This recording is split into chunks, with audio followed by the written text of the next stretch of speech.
سری نگر سے 114 کلومیٹر کے فاصلے پر واقع ہے۔ لولاب کا علاقہ نہ صرف حسین نظاروں کی وجہ سے مشہور ہے بلکہ یہاں ایک بلند پایہ دینی بزرگ شیخ الحدیث مولانا انور شاہ کشمیری کا جنم ہوا ہے۔ مولانا مرحوم کا آبائی گھر وادی لولاب کے گاؤں ورنو میں آج بھی موجود ہے۔ وادی لولاب قصبہ کپواڑہ سے کچھ ہی دوری پر واقع ہے۔ اس وادی کا مرکزی شہر سوگام ہے۔ وادی کا آغاز نہایت ہی دلکش نظارے سے ہوتا ہے، جہاں انتظامیہ کی طرف سے اور فن تعمیر کا شاہکار نمونہ داخلی دروازے کی صورت میں تعمیر کروایا گیا ہے۔ جیسے جیسے داخلی دروازے سے نکل کر اس وادی کے اندر قدم بڑھتے ہیں، سڑک کے دونوں اطراف قدرت کے دل فریب نظارے دیکھنے والوں کا تاہے دل سے استقبال کرتے ہیں۔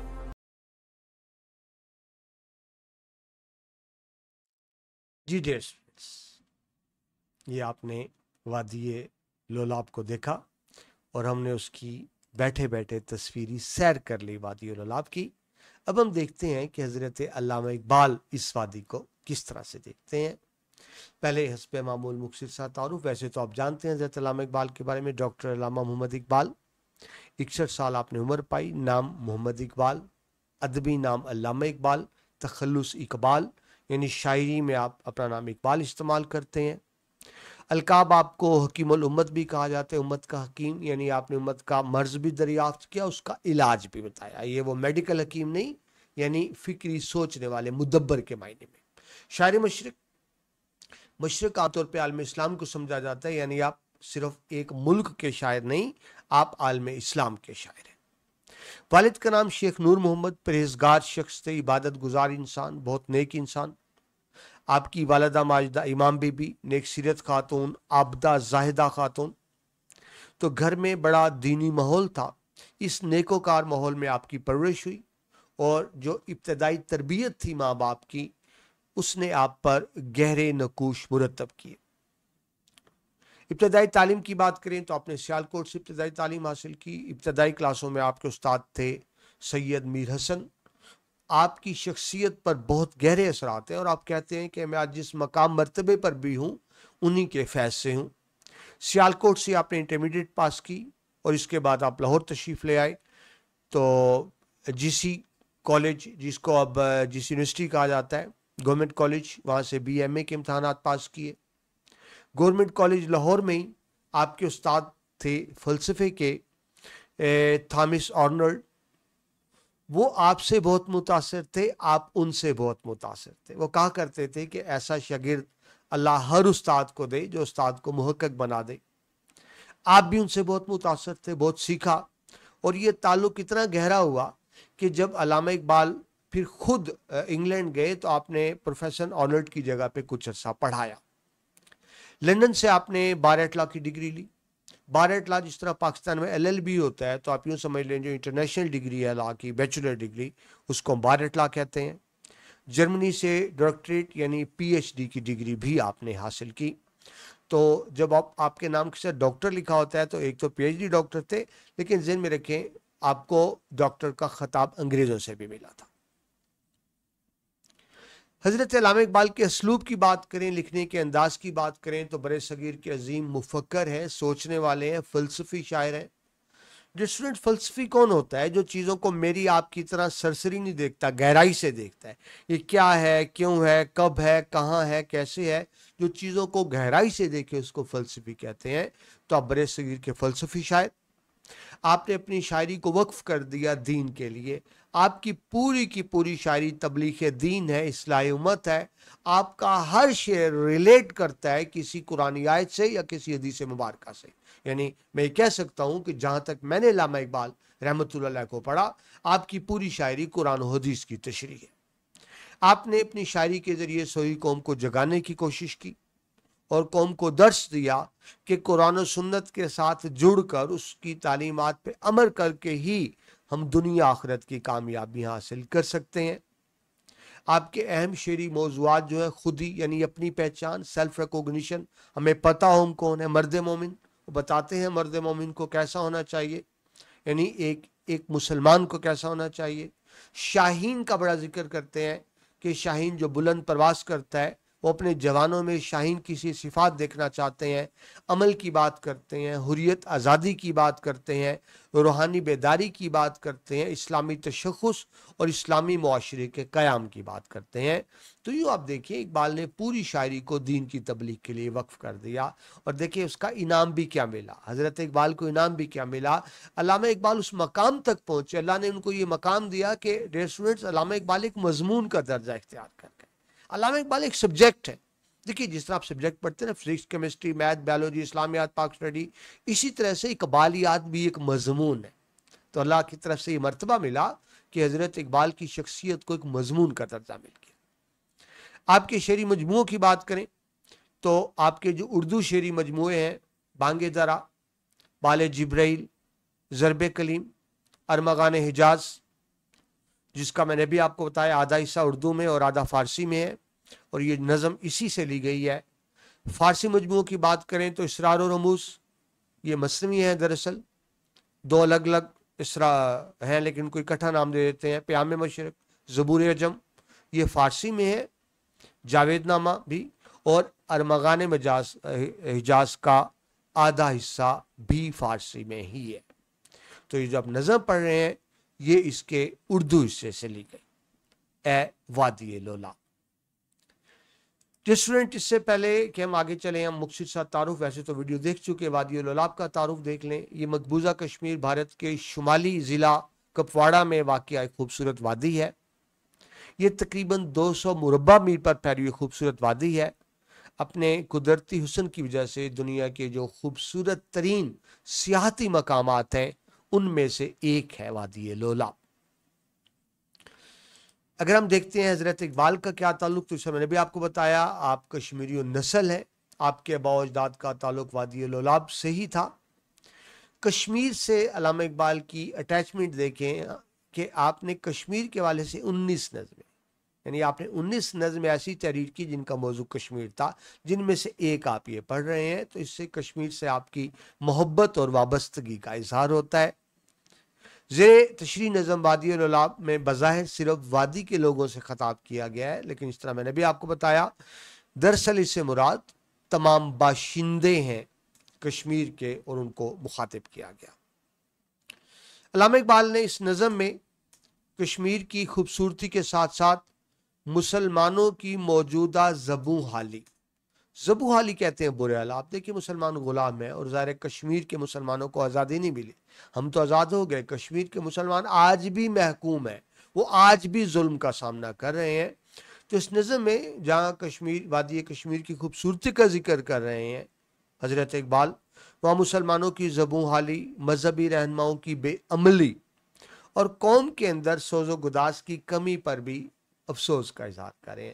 دیکھیے اسٹوڈنٹس، اب آپ جانتے ہیں کشمیر میں آزادی کی تحریک چل رہی ہے، کشمیری مجاہدین لڑ رہے ہیں، جانوں کی قربانی دے رہے ہیں، لیکن ذہن میں رکھیں جب علامہ اقبال نے نظم لکھی تھی اس وقت ابھی کشمیر میں آزادی کی جدوجہد شروع نہیں ہوئی تھی، بات میں ذہن میں رکھیے، اس وقت کشمیر میں آزادی کی جدوجہد شروع نہیں ہوئی تھی۔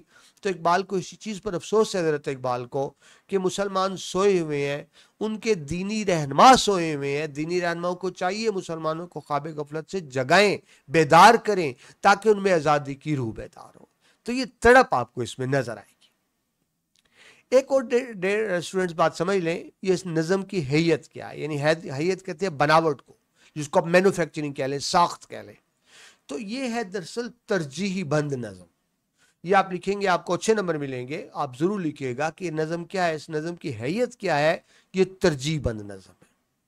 اب ترجیح بند نظم کیا ہوتی ہے یہ بھی دیکھ لیں، ایسی نظم جو ہر بند کے آخری مصرع بار بار دہرایا جائے، یعنی نظم میں بند ہو اور بند کا جو آخری مصرع ہے وہ بار بار دہرایا جائے، جس طرح آپ دیکھ رہے ہیں اس نظم میں بار بار دہرایا جا رہا ہے اے وادی لولاب، تو اس کو آپ ترجیح بند نظم کہیں گے۔ اچھا، کیونکہ اس میں تین مصرے ہیں تو تین کو مثلث کہتے ہیں، تو اگر آپ مزید ایکسپلین کریں، کیونکہ اس نظم میں تین مصرے ہیں اور ہر تیسرا مصرع ریپیٹ ہو رہا ہے، تو آپ اس کو مثلث ترجیح بند نظم بھی کہہ سکتے ہیں۔ ٹھیک ہے جی، ایسی نظمیں عام طور پر ترنم کو بڑھانے کے لیے، تاکید کرنے کے لیے، احساس کی شدت بڑھانے کے لیے لکھی جاتی ہیں۔ وادی لولاب بھی انہی نظموں میں سے ایک نظم ہے۔